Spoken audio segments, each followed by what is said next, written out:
Head kaaslased, tere! Täna tervitan mina teid siit Ida-Virumaalt Peipsi järve põhjakaldalt.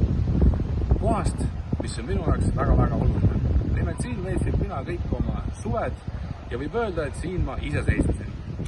Ja täpselt 31 aastat tagasi, 20. augustil 1991 olin ma siinsamas. Tollal väikese poisina ei saanud ma päris täpselt aru, mis on toimumas, aga oma vanavanemate juurest, kellega ma siin olin, sain ma aru, et midagi olulist on siiski sündimas. Mõned aastad hiljem jõudis ka minule kohale, et mis tol päeval täpselt juhtus, mida otsustati ja milline tee valiti. Täna, 31 aastat hiljem, julgen öelda, et Eestil on läinud tegelikult päris hästi. Me oleme suurte sammudega tasa teinud seda, mis üle 50-aastase okupatsiooniga tegemata jäi ja kus me oma headest naabritest võib-olla mõnevõrra maha jäime. Hoolimata sellest, et me oleme olnud tublid ja tarmukad, on meil hulk kohti, mis vajavad parandamist. Kahjuks on nii, et täna endiselt saame öelda, et Eestis on meie ja nemad.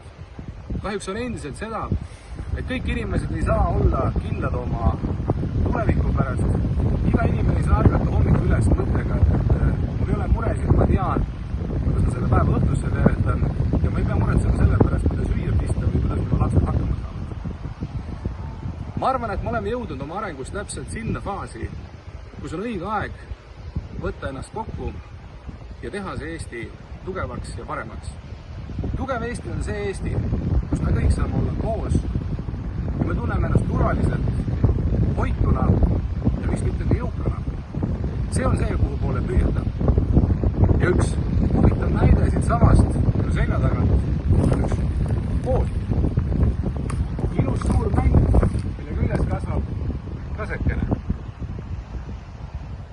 See on see Eesti, kuhu poole me peaksime liikuma. Oleme sümbioosis, me kasvame kokku ja oleme üheskoos tugevad. Kaitseme nõrgemaid ja hoiame teineteist. Head taasiseseisvumispäeva meile kõigile. Aitäh teile!